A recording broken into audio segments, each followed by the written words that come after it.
যাদের কাছে দ্বীনের দাওয়াত পৌঁছে নেই তাদের হুকুম কি? তারা শরীয়তে মুকাল্লাফ? তারা কি জান্নাতি না জাহান্নামী?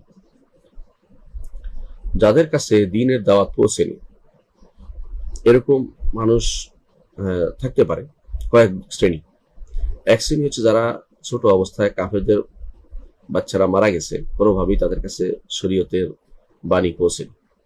আরেক শ্রেণী আছে যারা এমন কোনো জায়গায় বাস করে যেখানে ইসলামের আলো পৌঁছে নেই, কেউ সেখানে যায়নি বা সেখানে তাকে বলা হয়নি, অথবা সে এমন জায়গায় ছিল যেখানে কোনোভাবে ইসলামের নাম গন্ধ শুনেনি, বলতেও পারেনি, বুঝতেও পারেনি, অথবা তার কাছে ভিন্নভাবে ইসলামকে প্রতিষ্ঠিত করে মনে হচ্ছে যেটা আরাবিয়ান কালচার বলে বলা হচ্ছে, এরকম কিছু সে মনে করেছে, কোনোভাবেই সে দিন সম্পর্কে জানতে পারেনি। এই দুই শ্রেণী।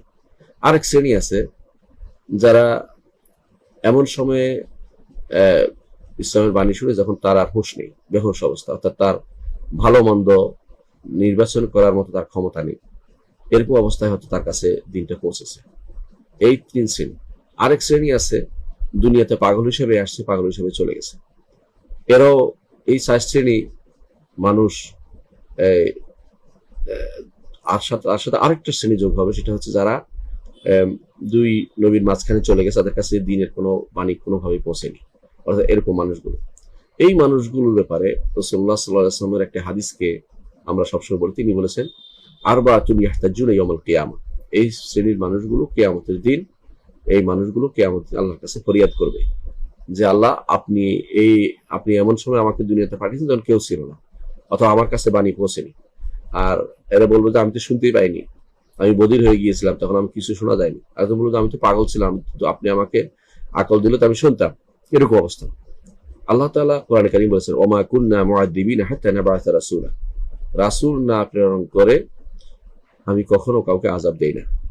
তিনি আরো বলেছেন, লিআল্লা ইয়াকুনু লিন-নাসি আলাল্লাহি হুজ্জাতুন বা'দা রাসূল, রাসূল প্রেরণ করার পরে মানুষ যেন আল্লাহর উপর কোনো প্রমাণ পেশ করতে না পারে যে আমাদের কাছে তো কোনো বাণী আসেনি, মা জানামিন বা শিরি ওয়ালা নাদির, আমার কাছে সুসংবাদকারী আসেনি বা আমাদের কাছে সংবাদকারী ভীতি প্রদর্শনকারী আসেনি। এই জন্য আল্লাহ তাআলা রাসূল প্রেরণ করেছেন। এই জন্য আল্লাহ তাআলা কখনো রাসূল না প্রেরণ করে কাউকে শাস্তি দিবেন না।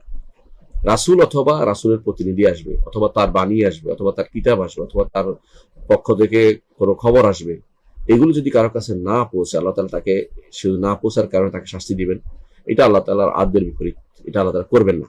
আল্লাহ তাআলা বলেই দিয়েছেন, ওমা কুন্না মুআদ্দিবিনা হাত্তা নাবআসা রাসূলা, তাদের কাছে বাণী না পৌঁছলে আমি তাদেরকে শাস্তি দিব না, আল্লাহ বলে দিয়েছেন। আল্লাহর ওয়াদা অনুসারে সেটাই সত্য।